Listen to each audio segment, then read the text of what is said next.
put the success down to? Has it been sheer hard work? That's the last thing. No, I think it's been a lot of things. I think we were playing the right music.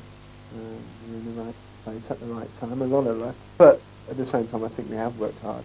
I think we were probably the only band of our contemporaries that actually got out and gigged and toured hard all over the world when everybody else was, whooping it up in the palace. And I think that's had a lot to do with it. But it's down to a lot of things, and it's impossible to put it down to. And now I find it's probably harder maintaining the success than it is initially getting it, because everybody will give you one chance, and then after that, you've had your chance. Now you've really got to prove it. Yeah, I mentioned the speed of your success there, but in fact you've been together since about 1978 when you put the band together with Nick Rhodes. Yeah, it's not as people think it's been, overnight successful. I've been playing.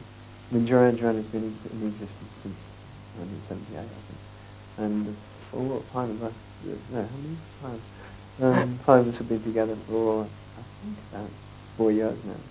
So, I suppose, actually, if you look down the charts, there's a lot of bands that have been together in shorter time than that. But it's been a very fast 4 years. We haven't really stood still, and I think that's really why.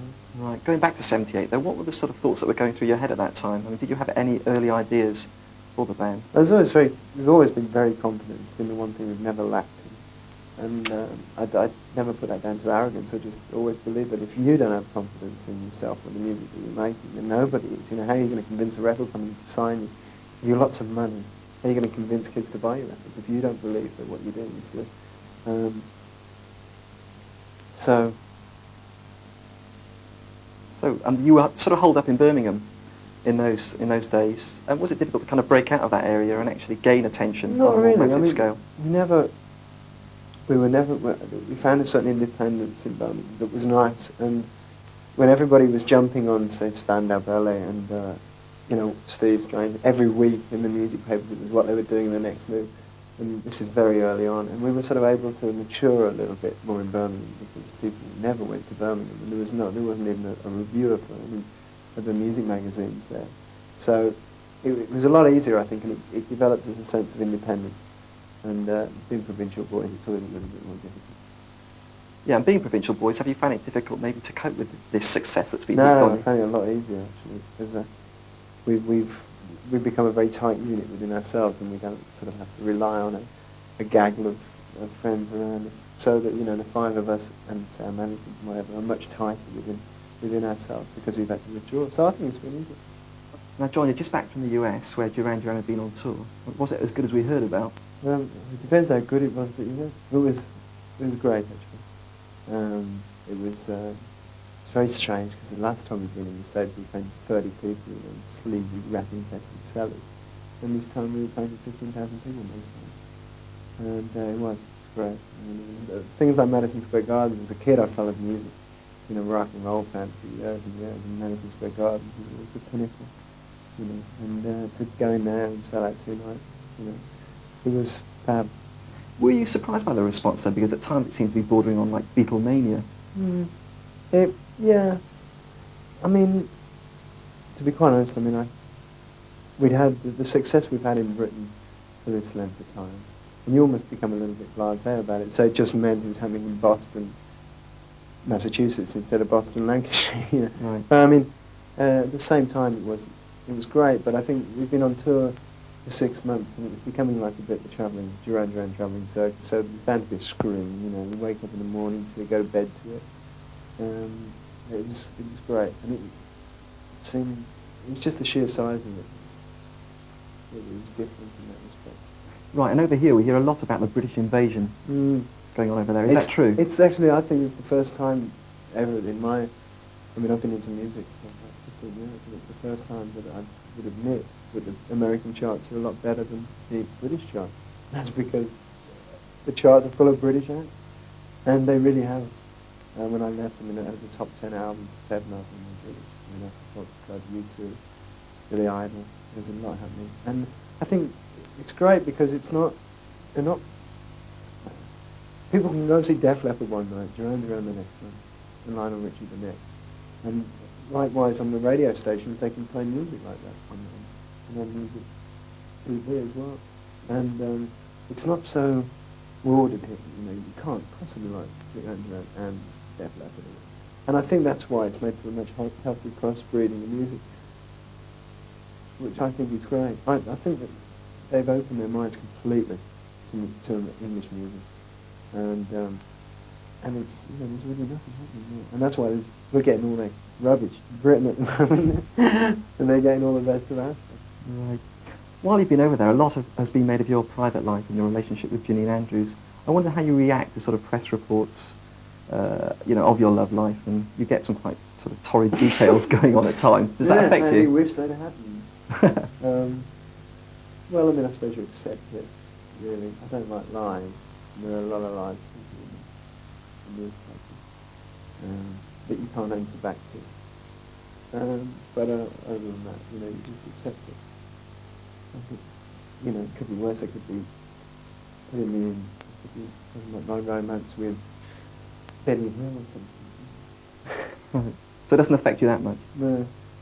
What about the rest? As long as the picture's good, I don't mind. As long as I look better than she does. What about the rest of the band? Do they kind of react badly to it? Well, again, I mean, we're pretty much all the same, I suppose. I mean, we like the attention in a way. I mean, everybody's like, oh, I've got to do this. But we just all, it's just accepted as part of the job, John, bearing in mind how successful your recordings have been to date, was it difficult to get new ideas for Seven and the Ragged Tiger? Yeah. How else could you spend 6 months doing an album? Yeah, right. Yes, it was very difficult. And it was the first time we'd ever written on cue. The first time anybody ever said, right, that's it, you finished the tour, now we need an album for release in time, so write some songs. It was a really hard process, and I don't intend to go through it again. We got through 3 albums worth of songs that we scrapped, started again. It was real painful, coupled with the fact I hate being in the studio anyway. It wasn't the most enjoyable 6 months of my life. Right, how do you go about it though? Do you actually write songs in the studio, or do you set time aside outside? Well, up until then we'd always done it, just casually. We'd go for a rum and say, well, we're going to have a drink, and pop over and, have a diddle, and then say a prayer and work.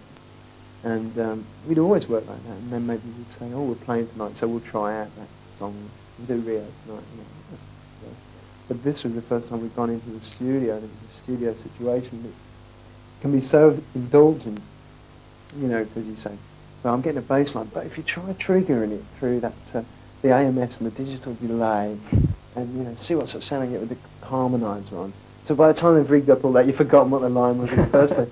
So, I find this next album we intend to just go into a rehearsal room and just play, just jam, do the best that we got. Right. Can you actually sort of see a development going back through your material? I mean, do you think you've actually moved on at all? I think the first album and the second album was an extension of what we'd done on the first album. I mean, which is really, I'd defy almost anybody not to do that, because if you have a successful first album, then you're bound to want to try and repeat it, and maybe develop it. The third album was a conscious attempt not to make a blatantly pop album. It wasn't to make an album for Girls on Films and Planet Earth. And it shows. It hasn't sold anywhere near as well.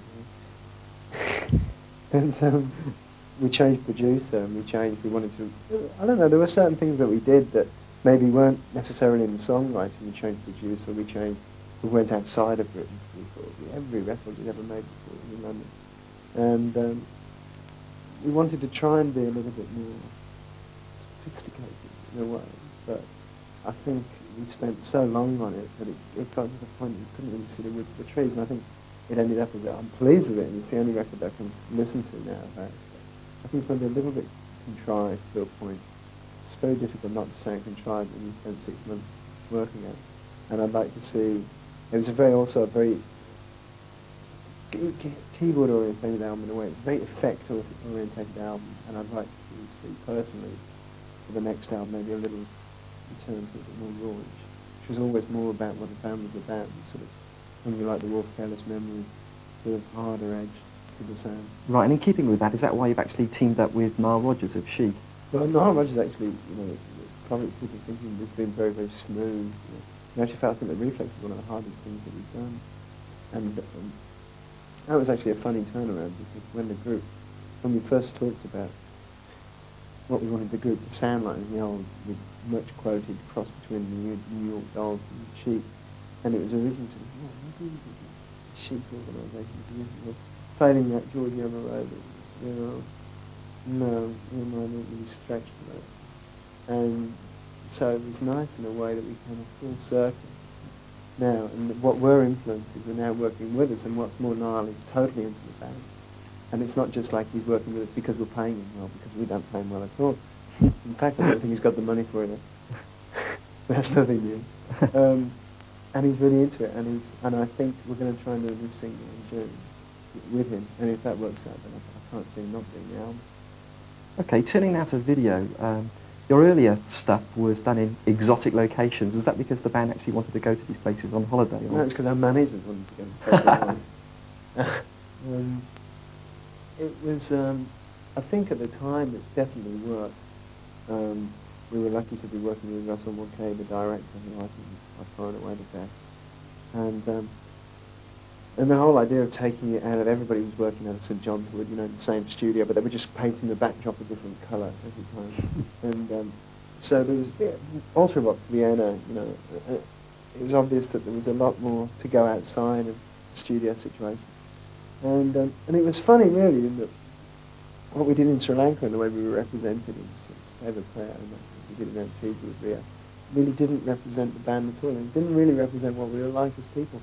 And so even now, people go, oh, still flying around on yachts, are we? And I hate yachts, And it's like sort of, my name is Rio. And it literally was like that. I mean, we were sort of, no, not another take.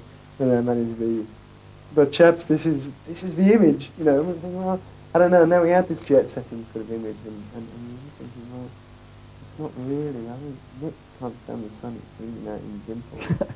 And so I think that was what was nice about doing the reflex, is that actually it's brought the whole thing a full circle round, and it proves that it's conceptually, visually, it's hopefully great, aesthetically to look at. It works really well. We don't need to go out of the confines of the group to make a visually good-looking video. But at the same time, we're showing that we do sweat, we do work. And I think it was a result of having spent 6 months on an album, 5 months on tour, maybe 2 weeks doing videos, and people are still, all they talk about is the videos. I think there's something going wrong here, there's a lack of priority. And so that was why I was pleased with the replay. And also it was enabling us to use the video screen above the stage, which we'd taken out on tour. We'd used at Wembley, and then we took it out, we developed it and used it in the States. And it, in a way, it became a whole thing around. I was really pleased with that. Yeah, you mentioned that critics have picked up maybe on this sort of self-indulgent tag. That probably reached a peak when you made the New Moon on Monday kind of mini-epic. Yeah, and really I can't stand it, And that was a mistake. New Moon on Monday, I actually think it's one of our best songs. And it was the only single, it was the only thing we'd ever done in the studio, and all 5 of us stood there like, well, if that isn't the number one, I don't know what is. And actually, it was the lowest selling single we've had since Planet Earth, since Careless Memories. And I think, as you say, I think we did hit that point. And now I think we're trying to, desperately running around, trying to make people realise, hey, hang on a second, we haven't got our heads haven't got up our bums, Right, one of the things I think Duran... But at least I don't think it has. What was I going to say? Yeah, one of the things I think Duran have done very well is to kind of promote the group as a democracy. You've no real leader, if you like. Yeah. Has that been difficult, though? Because you must have 5 very big egos going on Oh, in we there. have it. I think, actually, that if there's one single... I mean, we were talking about this earlier. If there is one single reason why Duran is successful, is that it's a group, and there's no other groups about it. And I think there's 5 shared responsibilities within the band, which works on 2 levels. If one ego gets too big, you get 5 pairs of friends. Oh yeah, get down. And if somebody gets a little bit sort of, I don't know whether I can handle this anymore, we've got 4 shoulders to pick you up, and it works both ways and fabulously well. And also, there's not many bands that any one member of the group could do an interview and speak for the group. I mean, we all have a little bit of sympathy, but maybe if Nick had been sitting here, he'd say, no, I want the next album to be more synthesizer based. You know, if Andy was here, he'd say, I don't want any synthesizers on the album. So it varies on that, but I think that's why the group works, and it's not difficult at all. In fact, the group are probably closer together now than we ever have been. Really? Is it difficult to kind of reach decisions on a group basis? Yeah, very difficult, but we do have the democracy thing goes absolutely so far as if 3 people say yes, even if the other 2 are vehemently against it, no argument. It's 3 to 2, Gav, unless I'm on 2, that is, in which case we talk about it. No, but if it's 3 to 2, then it's... And we do make decisions very, very quickly when there's the 5 of us. We find there's a lot of people around us that may, you're supposed to be doing that, aren't you? When the 5 of us are together, if we have to make a decision, we can do it like that. Mm. Especially when you start getting all the people around you, Very quickly, if I can move you on to any future plans that you might have, anything you can reveal at the moment? Well, It's in the diary. no, we're going to be working on a new cinema hopefully. We've got a 1-hour stage show. It's like an extension of the replay that we've got to work on. We've got to overdub all the bum notes to actually play it. That's going to take us a couple. Don't get somebody else in to do that. Yes, we'll get them to do my bit. Should be a new single working during that August and week. Andy's having a baby in September, so we've all got to come out in sympathy. Okay. And a new album in September, hopefully gigs to follow. So you're still going to stay very busy. Yes, yeah. I don't know what to do with myself. Okay, John, thanks for coming in today. Pleasure.